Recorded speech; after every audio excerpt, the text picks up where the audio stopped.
I will be reviewing A Wizard of Earthsea by Ursula Le Guin. This was a reread for me. She's one of my favorite authors. Disclaimer, because I'm going to gush a lot. Alright, so A Wizard of Earthsea is a young adult fantasy, but it is kind of a more classic one, so it's not what people generally expect from young adult fantasy these days. I believe it was originally published in 1967. If I'm wrong, I will correct it on the screen. But yes, and this is a sort of coming of age story. We have a very sort of tropey, typical beginning of a goat herder, blacksmith son type character who finds out that he can do magic. And so he becomes apprenticed to a wizard. He goes to a wizarding school, and basically it's coming of age. At the very beginning of the story, he is very prideful. He makes mistakes. He has to deal with those mistakes, and most of the plot is the repercussions of what he has done in the past. So yeah, that is Wizard of Earthsea. So the plot. For being as tropey as it is at the beginning, this plot definitely takes on its own. It is a very interesting one because it is both, the story itself is both character driven and plot driven, because the character making this mistake and coming into the responsibility for it and everything is the plot, but he has to go all over the world to fix this problem. He kind of has to figure out what he needs to do, and he like, the first half of the book is him literally running from it because he's running all over the place.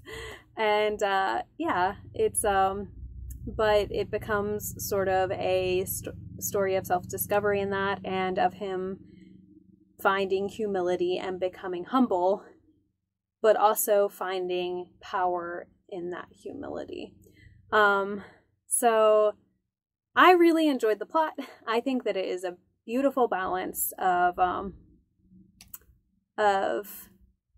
plot driven and character driven, and yeah, it was just very enjoyable for me. It had a very satisfying conclusion there without it being very phoned in, I guess. So yes, on to the world building. Okay, this Earthsea is one of my favorite worlds, and I'm going to try to specifically talk about this book because I've read the entire series and I know that it gets more amazing. In this book, it is very fascinating still, though.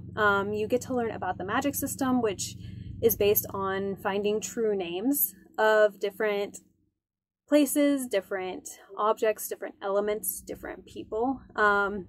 And once you have true names, you have mastery over certain things. And so people with a gift for magic are able to weave these true names together to make different spells. And they can use it for illusions, and they can use it to actually control things. There is definitely an equilibrium sort of thing as well, though. So they use this true name magic with caution, because if they like so much as affect a grain of sand, then it could shift the entire balance and throw everything out of whack. And so the magic system is very interesting because of that. There is also the aspect of the world itself, which is the archipelago. It is literally just a bunch of islands. So it's called Earthsea because it's this big old sea with a bunch of little islands in it. And it's very interesting to see how different the cultures on these islands are, especially from the aspect of a wizard, and to see how they all treat wizards. Some are kind of, wary of them, like, what's this guy gonna do here? Some are just all out respectful, like practically falling on the floor to respect them. Some are just like, oh yeah, just another wizard. And so that's very interesting to see. So yeah, I really love the world building in this story. And yes, that's all I'm gonna say. I'm not gonna gush about it more.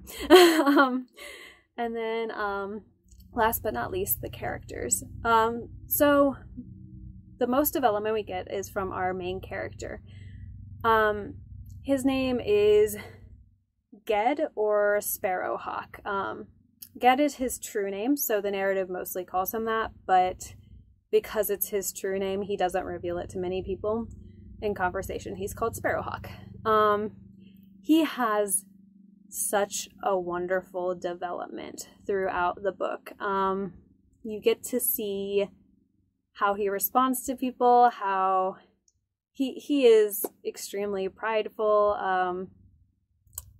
Just from the very beginning, one of his first little mess ups with magic, because honestly he has a few, is because a girl is like, well, I bet you can't do this, and he's like, yeah, I can. He goes and like tries to read this book, and he can't even really read it because he doesn't know the language of it yet, and already he's just starting to screw everything up. And then his mentor comes in and is like, okay, don't do that. What are you doing, you foolish kid? And I just seeing him go from that to after he makes one of his biggest mistakes, he is crumpled. He becomes not just humble, but really self-loathing. And to see him develop to find a balance between his pride and his self-loathing, and just to get the pure humility, it was such a wonderful journey to go on with him. And I love him, even though at the very beginning I wanted to punch his little face in. He just develops so well throughout it. There are a few side characters that are worth mentioning, such as his original mentor. I'm not sure how his name would be. I called him Ogian in my head, but he is the very wise mentor figure who kind of tries to teach our main character Ged that silence is a good thing, and that to reflect and to be still sometimes. And I guess he is a little bit of a stereotypical wizard mentor type figure, but at the same time he has his own sort of thing about it. Like he's not always full of wisdom. Sometimes he's just very silent, and he just like literally Ged will be like, hey, can I get advice for this? And he'll just like sit there and stare at Ged. And I don't know, I really enjoyed that, because I don't like it whenever a mentor character is just like a mouthpiece for the author to be like, hey, you should do this, main character. And the main character is like, oh, okay, I'll do that. Like, it was very much like, hey, you figure it out yourself. We're gonna make you go on this journey. And I appreciated that mentor character. And then another character is named Vetch, and he is a little bit of the Samwise Gamgee sort of character. He is the best friend. He is so sweet and kind. From the very beginning, he is just very welcoming. Ged meets him whenever he like goes to train for real to be a wizard, and he's very welcoming, even though he is older and more advanced in his classes than Ged. He's still very kind to him and very he doesn't look down on him. He doesn't belittle him because he knows less. And then he just helps to support Ged even whenever Ged makes his mistakes. Well, first off, he tries to keep him away from those mistakes, but then he tries to, encourage him still and let him know that he is always welcome and always his friend, no matter what he does. And he's just such a wonderful, supportive character. And I love their friendship. And I honestly wish that we got more of their friendship, but in the end, it makes sense how much we got. But yeah, I like, part of my heart wishes that we got a short story or something with them as well, just because I loved their relationship so much. But yes, so that is A Wizard of Earthsea. As I said, it is a reread of one of my favorite books. So I'm a little biased here. Take my gushing and positivity probably with a grain of sand. But oh my goodness.